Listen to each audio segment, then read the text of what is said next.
Hello दोस्तों, कैसे हैं आप सब। और मेरे ख्याल से आप लोग ठीक ही ठाक होंगे। और दोस्तों आइए बिना किसी देरी के इस वीडियो में हम जान लेते हैं कि भारतीय साक्ष्य अधिनियम 2023 के तहत द्वितीयक साक्ष्य कब स्वीकार्य हैं। तो चलिए बिना किसी देरी के शुरू करते हैं। मेरा नाम है राहुल सिंह और आप देख रहे हैं एडवो हेल्प अस। दोस्तों भारतीय साक्ष्य अधिनियम 2023 जो 1 जुलाई 2024 से लागू हुआ है ने भारतीय साक्ष्य अधिनियम की जगह ली और द्वितीयक साक्ष्य से संबंधित कई महत्वपूर्ण प्रावधान लाए। द्वितीयक साक्ष्य से तात्पर्य ऐसे साक्ष्य से है जो मूल दस्तावेज नहीं है, लेकिन इसका उपयोग उस मूल दस्तावेज की सामग्री, स्थिति या अस्तित्व को साबित करने के लिए किया जाता है। भारतीय साक्ष्य अधिनियम 2023 यह सुनिश्चित करता है कि प्राथमिक साक्ष्य उपलब्ध न होने पर न्यायालय में द्वितीयक साक्ष्य का प्रभावी और निष्पक्ष रूप से उपयोग किया जा सकता है। द्वितीयक साक्ष्य के रूप में क्या गिना जाता है और इसका उपयोग कब किया जाता है, यह परिभाषित करके अधिनियम एक व्यापक रूपरेखा प्रदान करता है ताकि यह सुनिश्चित किया जा सके कि मूल दस्तावेज न्यायालय में प्रस्तुत न किए जाने पर भी न्याय मिले। अब आइए जान लेते हैं द्वितीयक साक्ष्य कब स्वीकार्य है। धारा 60 उन परिदृश्यों का विवरण देती है जिनमें किसी दस्तावेज के अस्तित्व, स्थिति या विषम वस्तु का द्वितीयक साक्ष्य दिया जा सकता है।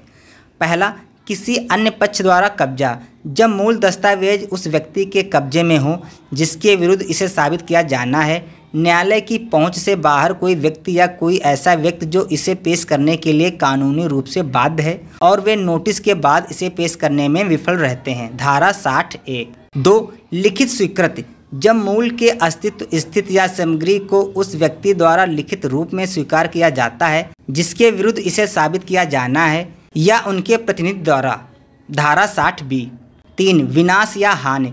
जब मूल नष्ट हो गया हो या खो गया हो या यदि इसकी सामग्री का साक्ष्य प्रस्तुत करने वाला पक्ष अपनी स्वयं की गलती या अपेक्षा से उत्पन्न न होने वाले कारणों से उचित समय के भीतर इसे प्रस्तुत नहीं कर सकता है। धारा 60C। 4, अचल मूल। जब मूल दस्तावेज आसानी से चलने योग्य ना हो। धारा 60D। 5, सार्वजनिक दस्तावेज। जब मूल एक सार्वजनिक दस्तावेज हो। धारा 60E। 6, प्रमाणित प्रतिलिपि की अनुमति। जब मूल दस्तावेज ऐसा हो जिसके लिए प्रमाणित प्रतिलिपि की अनुमति कानून द्वारा दी जाती है। धारा 60F। 7, अनेक खाते। जब मूल दस्तावेज में अनेक खाते या दस्तावेज हों जिनकी न्यायालय में आसानी से जांच नहीं की जा सकती और साक्ष्य संग्रह के सामान्य परिणाम को साबित करने का प्रयास करता है। धारा 60G। द्वितीयक साक्ष्य का स्पष्टीकरण।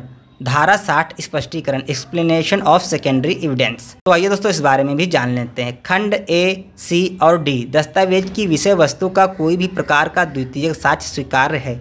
खंड B, लिखित स्वीकृति ही स्वीकार्य है। खंड E और F, दस्तावेज की केवल प्रमाणित प्रतियां ही स्वीकार्य हैं, कोई अन्य प्रकार का द्वितीयक साक्ष्य स्वीकार्य नहीं है। खंड G, ऐसे दस्तावेजों की जांच करने में कुशल किसी भी व्यक्ति द्वारा दस्तावेजों के सामान्य परिणाम के बारे में साक्ष्य दिया जा सकता है। अब आइए दोस्तों इसको थोड़ा आसान भाषा में जान लेते हैं। पहला, किसी अन्य पक्ष द्वारा कब्जा।